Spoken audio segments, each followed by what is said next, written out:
గుంటూరు ప్రజలందరికీ కూడా మరొక శుభవార్త. గుంటూరు పట్టణంలో ఉన్నటువంటి ట్రాఫిక్ సమస్యల దృష్ట్యా ఇప్పటి వరకు 3 ఫ్లైఓవర్స్ శాంక్షన్ చేయించాం.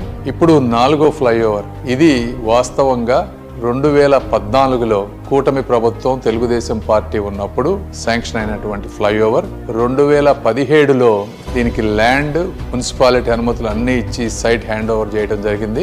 ఒరిజినల్ గోల్ ప్రకారం 2019కి ఈ బ్రిడ్జ్ అంతా కంప్లీట్ కావాల్సినటువంటి పరిస్థితి.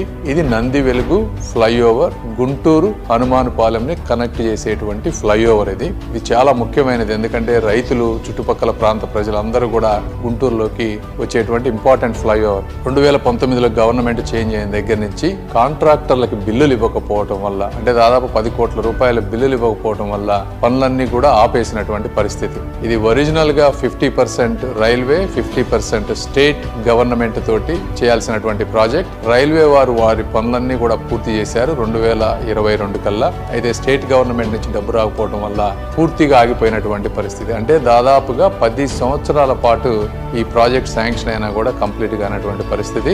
ఈ రోజున రివైజ్డ్ ఎస్టిమేట్స్ వేసినప్పుడు 10 కోట్లు పాత కాంట్రాక్టర్ కి, అదే విధంగా కొత్త రివైజ్డ్ ఎస్టిమేట్ ఇన్కంప్లీట్ వర్క్ ని కంప్లీట్ చేయడానికి 26 కోట్లు కలిపి దాదాపుగా 36 కోట్ల రూపాయలతోటి ఈ రోజు రాష్ట్రం మీద ఒక్క రూపాయి కూడా ఆర్థిక భారం పడకుండా మొత్తం సెంట్రల్ గవర్నమెంట్ భరించేటువంటి పరిస్థితి ఈ రోజు కూటమి ప్రభుత్వం వల్ల జరిగింది. దీనికి సహకరించినటువంటి రైల్వే మినిస్టర్ అశ్విని వైష్ణవ్ గారికి, సోమన్న గారికి, సౌత్ సెంట్రల్ రైల్వే అధికారులకు, అదే విధంగా ఈ గుంటూరు ప్రజలకు సేవ చేసుకునేటువంటి అవకాశాన్ని కల్పించినటువంటి శ్రీ నారా చంద్రబాబు నాయుడు గారికి, పవన్ కళ్యాణ్ గారికి, నారా లోకేష్ గారికి, అదే విధంగా మా ఆఫీస్ స్టాఫ్ కి, లోకల్ ఎమ్మెల్యేలకి అందరికీ కూడా మనస్ఫూర్తిగా ధన్యవాదాలు తెలుపుకుంటా ఉన్నాను. Thank you.